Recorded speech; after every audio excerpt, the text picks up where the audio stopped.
नहीं टूटना चाहिए, बाकी परिवार के सिर से छत छिन जाए वो चलेगा ना भाई साहब। विक्रम भैया बैठे हैं, उन्होंने कहा देखो ऐसे एक दूसरे पर बरसने से कुछ नहीं होगा, जो भी दिक्कत है ठंडे दिमाग से बैठकर सोचते हैं, निकालते हैं परेशानी का हल। चल कर गए उठ के विक्रम कुंदन जी के पास और बोलते हैं तुम जानते हो ना कुंदन कि शादी सिर्फ चारू की नहीं हो रही है, बल्कि हम सब की जिंदगी बदल जाएगी। हवेली, कारोबार, जमीन सब कुछ हमें वापस मिल जाएगा और चारू को भी वहाँ कोई दिक्कत नहीं होगी। इतने बड़े लोग हैं, खानदानी है, चारू को कभी कोई किसी चीज की कमी नहीं होने देंगे। अब मेहरबानी करके अपनी जिद छोड़ और बात समझने की कोशिश कर। कुंदन जी कहते हैं अब क्या बोल रहे हैं भाई साहब, आप खुद को पता भी है, इतने स्वार्थी कैसे हो सकते हैं आप। देखा, चल कर गए बुआ जी के पास और ये बुआ जी के पास पैरों में बैठ गए और बोलते बस बुआ साहब हमें तो आपसे एक ही चाहिए फरियाद कि चारू की जिंदगी का सौदा नहीं कर सकते।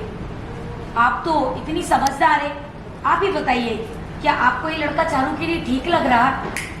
हमें तो नहीं लग रहा। और ये देखो बुआ सा ने बोला पता ना क्या कमी है थारे को छोरे में, परिवार में। मैं जानती हूँ तू चारू की शादी उसकी पसंद की लड़की से नहीं करवाना चाहता, लेकिन पसंद की लड़की की शादी में ना सिर्फ 2 लोग शादी करते, और अगर परिवार वाले शादी करवाते तो उसमें तू में भी होता है ना, वो लड़का लड़की को बिठा के समझा देते और फिर वो शादी सालों साल टिक जाती है। उन्होंने कहा लेकिन इन सब में हम क्या चारू की आहुति दे दे। उसके सर पे हाथ रख के बोलती है पता है कुंदू, बेटियों को सहज क्यों कहा जाता है? क्योंकि वो किसी की भी होकर, किसी की ना होकर भी सबकी होती है।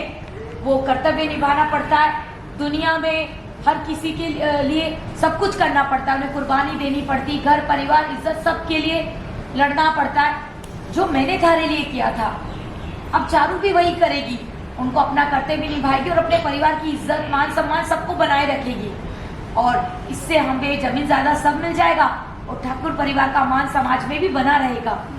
देखा, विक्रम ने बोला ये होता है घर में बड़े बूढ़ों का होना।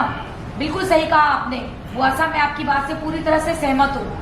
देखा, कुंदन जी उठे, घेवर आई, घेवर आकर बैठ गई और देखो प्यार से समझा रही है, छोटा मुंह बड़ी बात बुआ साहब। अब कुंदन भाई साहब खड़े और घेवर बैठी है।